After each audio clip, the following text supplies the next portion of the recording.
I can't believe today was a good day.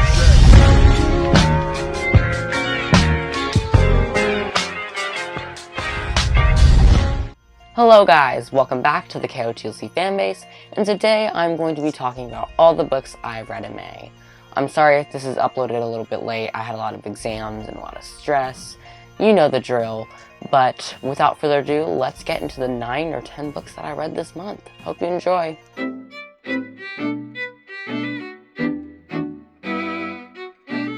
This month I have read City of Fallen Angels by Cassandra Clare, Treasure of Capric by Brandon M. Wilburn, No Mercy by Wendy Meadows, The Life Siphon by Catherine Summerlot, A Mighty Long Way by Carlotta Walls Lanier, Shadowhunters Codex by Cassandra Clare and Joshua Lewis, Catwoman Soul Stealer by Sarah J. Maas, Turtles All the Way Down by John Green, and City of Lost Souls by Cassandra Clare. Hello, this is the first book of May, and it is City of Fallen Angels by Cassandra Clare.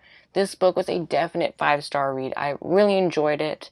This is actually the 4th book in the Mortal Instrument series. I don't know if I should... Actually, you know what? We're not even going to read the synopsis, go into synopsis, because anything I'll say is a definite spoiler. I'll just kind of say that this takes place 2 months after the 3rd book, and it was like there was like a resolution in the 3rd book, and now a new problem has arisen back in New York, and Clary and her friends need to solve the mystery. I've noticed that Cassandra Clare has gone into a more mystery tone after the first 3 books of the Mortal Instruments. Basically anything she wrote, whether that be the Infernal Devices or the Mortal Instruments, anything like that, it's all about solving kind of the mystery or the killer or the one that's doing stuff to people's minds. Some highlights of this book was definitely the romance. We have developed so many kind of more relationships, advancements of relationships, maybe setbacks of relationships. There was a lot of kind of romance debates in here, and we have a lot of love triangles, and it's a lot, and it's really complex, and that's a big part of these books which make them fun. We have a lot of the plot twists, the cliffhangers before a chapter. We have the big cliffhanger at the end that makes me want to read the next book. I am totally not against cliffhangers. Like Shannon Messenger, bring me some more cliffhangers, because that only makes me more excited for the next book. Another thing that I found really just amazing was that this was just so fast. I think this whole book took place in like 3 or 4 days. There was just so much action going on. There was no slow moments. Like in Keeper Lost Cities, there's a lot of researching and finding things, and it's not fast. In this book, it's like you're finding stuff every single hour. You know, it's really, it's great. The last thing I want to point out is that the ending of this book, or let's just say the climax, was about 80 pages long. I loved that. I mean, you know, that kind of like final boss fight? Yeah, we have that in this book, and it's 80 pages long. Stuff ends, more people come. It's a whole showdown, really, at the end of this book. So I'm really excited to read the next book. But I have 3 arcs to read. Library books. I think this may be a little bit while until we see the next book. I guess we'll just see what the next book is. Hello, so currently it is May 20th, 2/3 into this month, and I have read 4 more books, so I'm going to update you on them right this second. So the first book that I read Treasure of Capric by Brandon M. Wilburn. This was an advanced reader copy given to me from Brandon Wilburn, the author, through Booksprout. I actually did a dedicated sole review video for the Treasure of Capric, so make sure to check that out. Favorite read. I really liked it. So we immediately have Curian Abramson, who is a part of the order of these monks that are training to protect this treasure that they have in their order. Because the prophecy is that if this treasure is stolen, then 1,000 years of darkness will bestow them all. So they need to protect this treasure. But when the treasure goes missing, Curian and 3 friends are thrust into this amazing journey to find this treasure and take it back. And on the way, they are chased by the king's soldiers and They are also aided by a female spy for the King of the Caves. It's all really fun, and I hope you check this book out. I'm just going to go kind of quick through my review things. As always, you can go back into the video section and find where I reviewed The Treasure of Capric. So I really loved this book, the medieval feeling, the new cultures and traditions. I always will be a sucker for that. I really enjoyed the characters and how they developed throughout the story. The three main trio, Curian, Rise, and Tobin, they were also fun to read about. And even Nomen, Fallon, I don't remember the witch name, Lord of Basius, the King of the Caves. They were all fun to read about, and I loved how he made the story very not limited. What's the kind of point of view called? Whatever, but I loved this perspective, how we can jump onto just totally every single character, not just Curian. I really loved the aspect of the chase, like the entertainment level in this book was high because we have the soldiers chasing Curian through their journey. It's not like they were just journeying, because that would have been boring, but soldiers were actually chasing them down and hunting them, which is amazing.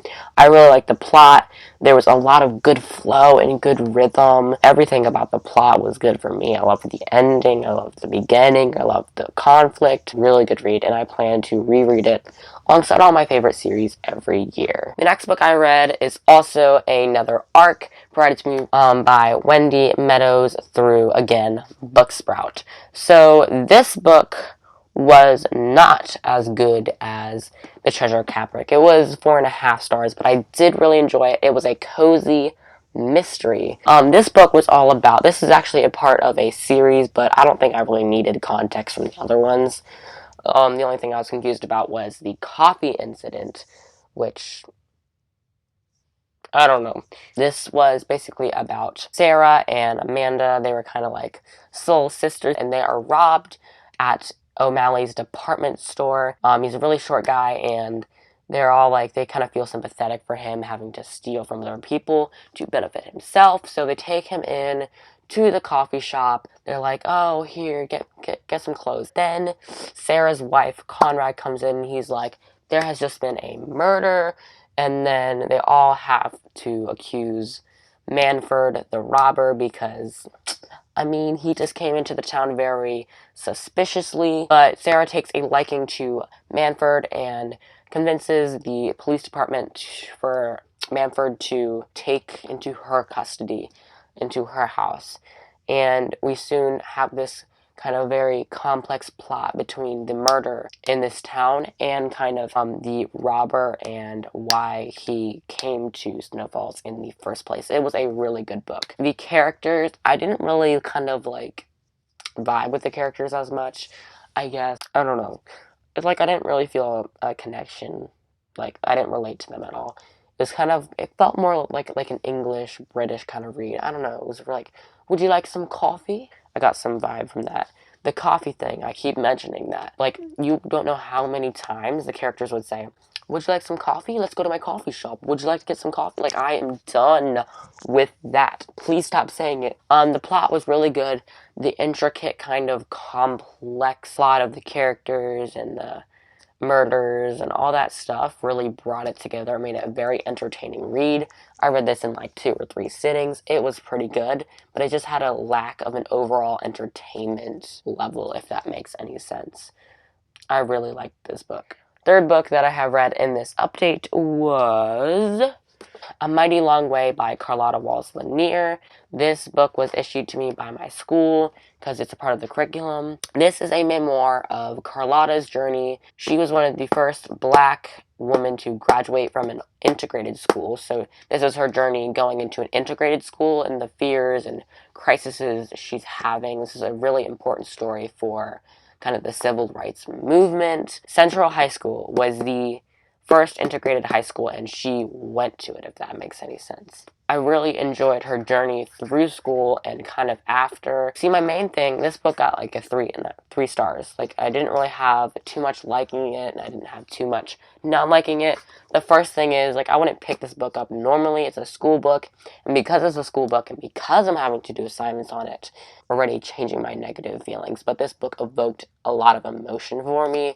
I felt very sad for the character and what she had to go through to graduate from this integrated school. It was really messed up back then. Really, really messed up. Speaking of school assignments, my main kind of criticism was the plot of this book and the structure of this book. They all feel that this book is way too detailed. We don't need to know how Carlotta bought her dress for the first day of school and how she bought it, what it looked like. We don't need to know that. We don't need to know how you accepted all your awards afterwards and all the movies and stuff made about you. Like, I feel like this could have been a lot more effective if it had 100 pages less. But again, this book evoked a lot of emotion. I really liked it, and it was a great story about racial injustice and that fight for the justice. Carlotta did a great job of it. She was determined to graduate high school. And the last book for this particular update is the Shadowhunters Codex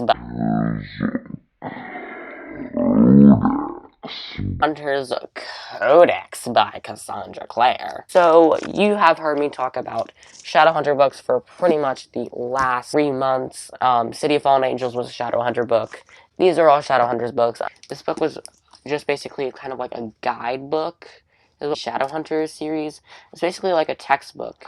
The main character in this reads this exact book in the plot, and the main character in the other series reads this book. And what we actually do is we have like the characters from that one book, and they're writing in the margins.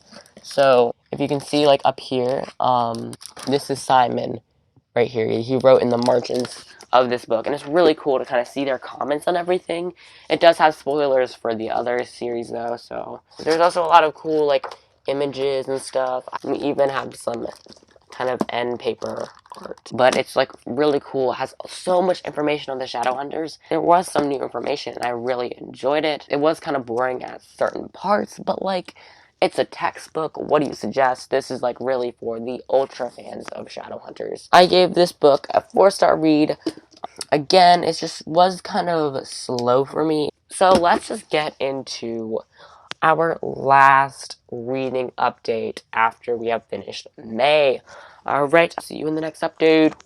Okay, so it is now the end of May, and I have 4 more books to talk about, which brings our total to 9 books this month. That's amazing. So, the first book that I read was The Life Siphon by Catherine Summerlot. This book was a great, amazing adventure story that I rated 4.5 stars. So we're immediately set in the country of, we're immediately set in Runan, where this prince is kidnapped by a kind of corrupt other mage, high mage, magical person. Then immediately after this kidnapping, 2 years later, we are thrust into Chide. Chide is a country, I guess there's these 2 central countries, Chide and Runan, and they're kind of clashing at each other.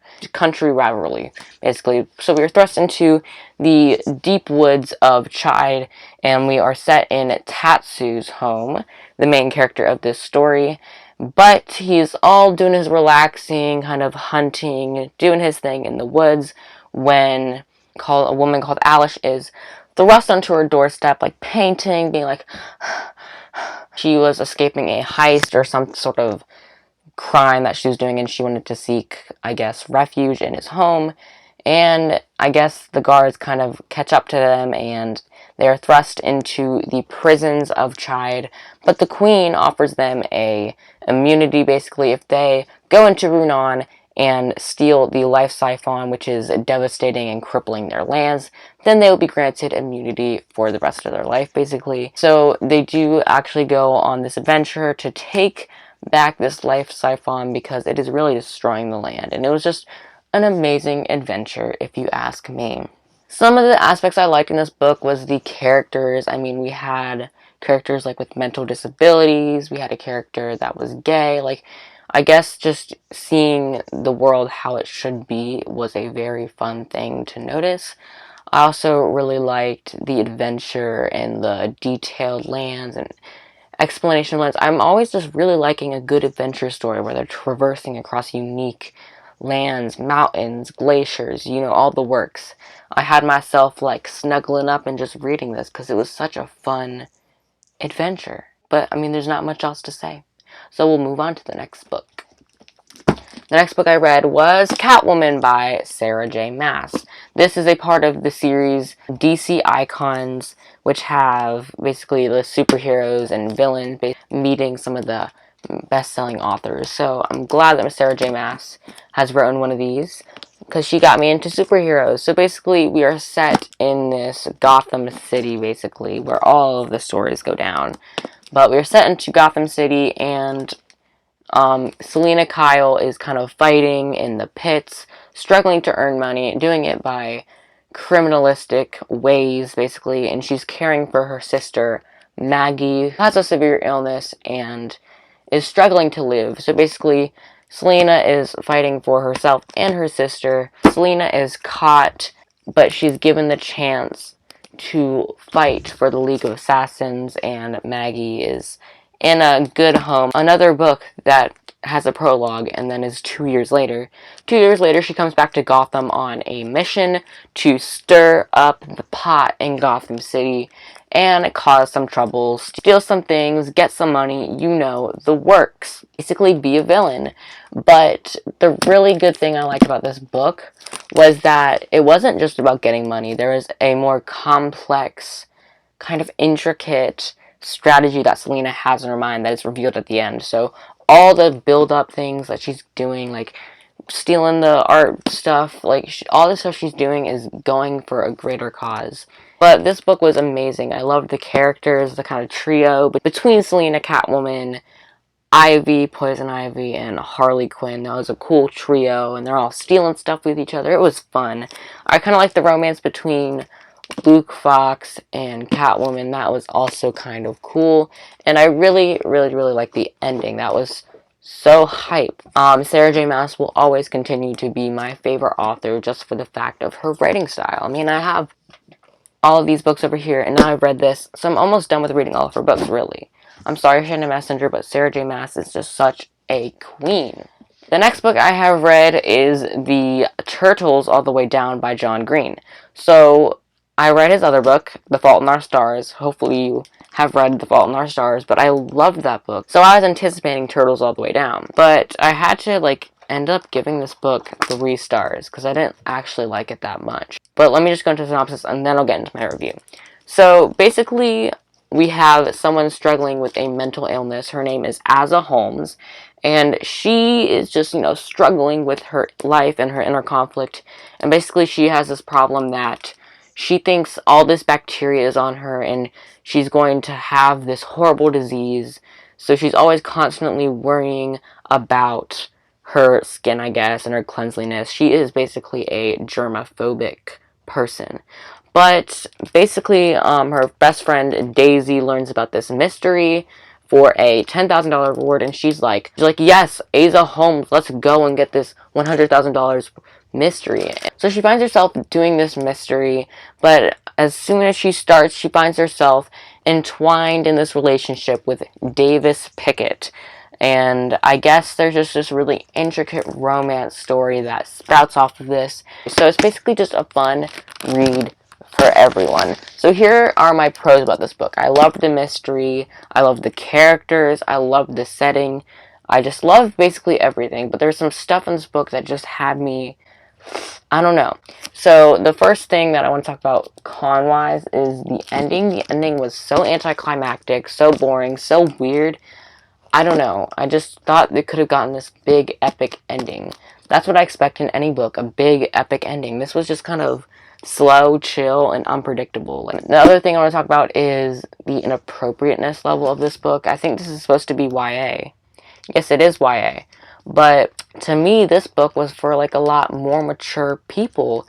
I mean, geez, some of the stuff in here. The first thing that I would consider inappropriate about this book is just this girl. She has this weird addiction. She has a callus on her finger, and she describes very vividly how she cuts open her finger and it's just disgusting to read about. I don't want to read about it.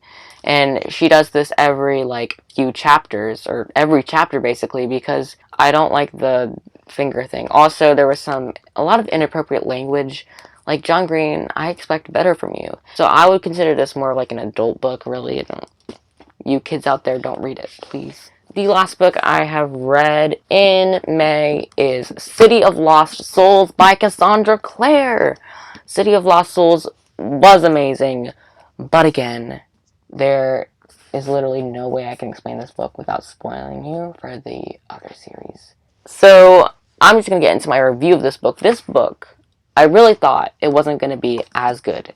I really thought it wouldn't be better than the previous book, but it beat it by 10 times, and I'm reading the next book after this one right now, and it's beating it by 10 times again. So this book series only just gets better and better. One of the good things that I really appreciate about this book was that it had a lot of characters. It had a lot of perspectives from characters, so we had perspectives from each character. So it wasn't like I was reading about Clary the whole time.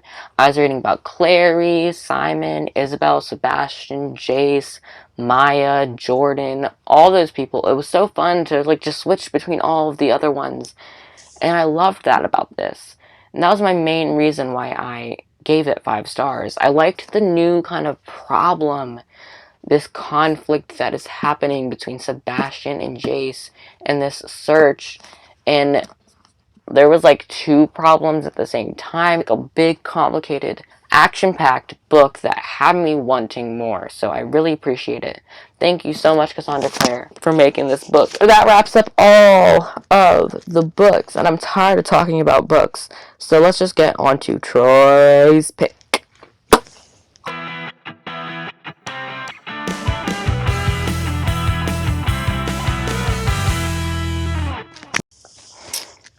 So, now that we have talked about all the books that I read in May, let's pick our favorite. So, it's time for Troy's pick. My favorite book of this month was The Treasure of Capric by Brandon M. Wilborn.